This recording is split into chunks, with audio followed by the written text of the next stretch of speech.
Sylvie Grimbert, bonjour. Bonjour. Un grand merci d'avoir accepté l'invitation de la Fringale Culturelle. C'est la deuxième fois qu'on a le plaisir de se voir. Alors, pour cette rentrée littéraire de janvier, depuis le 7 janvier, vous avez un nouveau roman. C'est votre 9e en librairie. Il s'appelle Avant les singes. On s'était vu, nous, pour le précédent, Le fils de Sam Green, dont on garde un souvenir absolument délicieux, parce que c'était vraiment un vrai bon moment de lecture.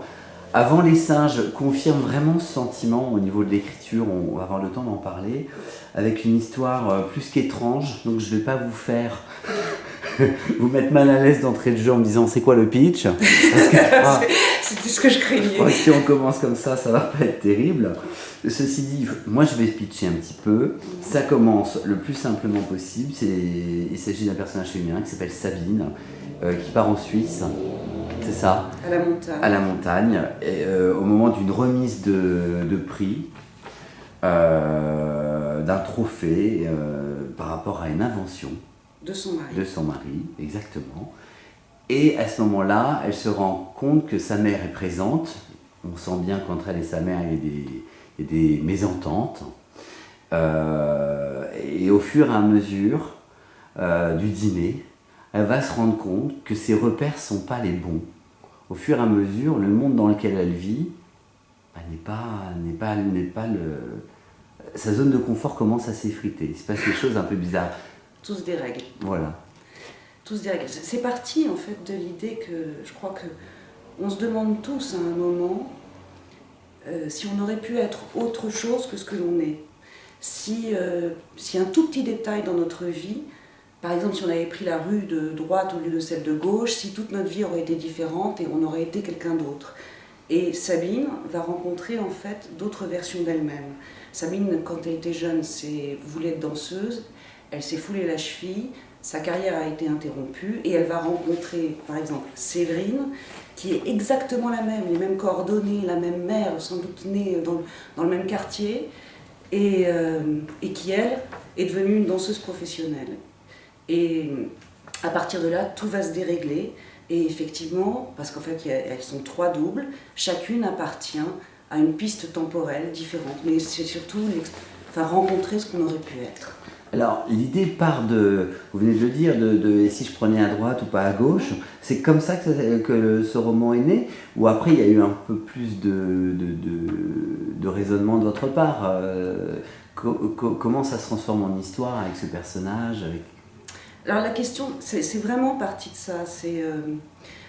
Plus généralement, c'est parti de l'idée de ce que l'on est, ce que je suis, ce que vous êtes, ce que nous sommes tous. Est-ce que c'est du déterminisme? Est-ce que c'est notre enfance, nos parents, etc. qui ont fait ça? Ou est-ce que c'est ça, puis en plus, une série de hasards qui ont fait que finalement, je suis, vous êtes, nous sommes ce que nous sommes. Donc c'est parti de cette idée très très simple. Et ensuite, évidemment, de personnages comme elle rencontre des doubles qui, toutes, voudraient la vie de l'autre. C'est ça. Et voilà. Et une lutte, finalement, pour être ce que l'autre a été. Et au fond, c'était vraiment important. Terminer en s'apercevant qu'on est content, que ce que l'on a été, on aime ce que l'on a été. Et que s'il fallait recommencer sa vie après sa mort, eh bien, on aimerait la recommencer de la même manière, que tous ces hasards qui ont eu lieu, toutes ces choses qui ont fait vous, ben finalement, vous les aimez, c'est vous, c'est la couleur de votre vie, de vos souvenirs. Alors ça, c'est très intéressant parce que même si parfois dans le présent, on ne ressent pas ce sentiment-là. Dans la vie, vous voulez dire? Ouais. À l'instant T, on ne ressent pas du tout ça, mais en mettant votre personnage face à ces différentes, en la confrontant à ces différents doubles, au fur et à mesure, elle se rend compte que finalement, ce qu'elle est, ce qu'elle a, c'est pas mal. Oui, combien que c'est elle. Que c'est elle. Que c'est elle, que c'est cette sensation unique de soi, avec ce que ça a d'imparfait, et de ce que... Oui, elle se met à aimer ce qui a fait Sabine. Du coup, en faisant ça, vous décoincez certains thèmes de société. Vous parlez de solitude. Non, moi je l'ai pris comme ça. Mais peut-être, vous avez peut-être raison. Ouais. Non, oui, bien sûr. Moi, par moment, je trouve que ça parle de solitude quand même, le bouquin. Bon, là, c'est l'interprétation personnelle, on peut pas Non, mais si c'est pas... Moi, j'ai Ce trouvé qu'il y a, ça c'est que mettait c'est tout est vu, enfin pas uniquement, mais très majoritairement dans les yeux de Sabine, dedans. qui est effectivement dans une histoire complètement dingue et qui donc est un peu seule à interpréter ce qui lui arrive. Parce que quand même, elle se rend compte qu'elle est confrontée à plein d'univers, enfin qu'il y a des pistes temporelles différentes, qu'il y a un monde où la pizza n'a pas existé, mais l'omelette est devenue très très célèbre, un monde où Flaubert n'est pas connu, mais il y a un type qui s'appelle Bargelot, et carrément un monde où il n'y a pas eu la Deuxième Guerre mondiale. Et qui sont d'ailleurs le monde de chacun de ses doubles. Donc elle est un peu seule à s'en apercevoir, c'est vrai. Et bon, alors c'est pas un livre sur la solitude, mais ceci dit, moi, c'est le sentiment que j'ai eu. Vous nous rappelez qu'on est toujours seul face à ce qu'on vit. Hein. On est peut-être toujours seul, je sais pas, mais qu'on est le seul quand même dans la perception de ce que l'on vit. C'est maladroit, mais c'est ce que je veux dire. On y arrive avec. Exactement. Ce livre, au niveau de la construction, c'est un travail incroyable pour moi, parce que l'idée, elle est géniale comme ça, on vient de la pitcher ensemble, mais de là à la matérialiser par l'écriture et mettre tout ça en place, je trouve ça extrêmement difficile. Ça a été très difficile. Ça a été très très long. J'ai commencé ce roman, je crois, 3 fois. Mais alors, il y avait pas, ça se passait pas à la montagne, il n'y avait pas une unité de lieu, parce que là, il y a une unité de lieu, ça se passe en 24 heures, donc oui. près de temps, quasiment. Tout ça, je partais dans tous les sens, ça se cassait la gueule à chaque fois.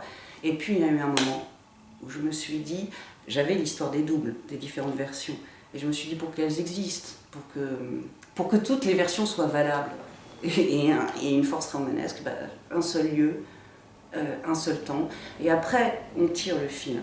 Et d'un certain point de vue, au moment où ça s'est mis à exister, je pouvais faire du texte, je ris parce que un truc qui se mettait à délirer, avec ce personnage de la mère assez mauvais, Deus ex machina de toute cette histoire.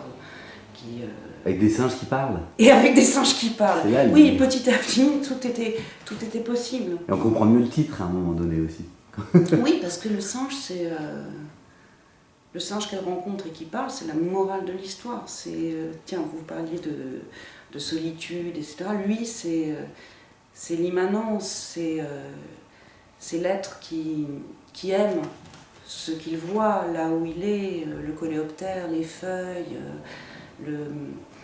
qui ne pense pas à la mort et qui se dit moi je trouve de façon sympathique, qui se dit que puisqu'il a vu des singes mourir et que lui est resté en vie, donc on peut, ce qui prouve bien qu'on peut échapper à la mort, et il aime il est content de ce qu'il est à sa place, alors que les autres personnages courent pendant tout le roman derrière la place qu'ils aimeraient avoir avant de se rendre compte, comme s'ils avaient compris la leçon du singe, qu'ils sont contents d'être là où ils sont.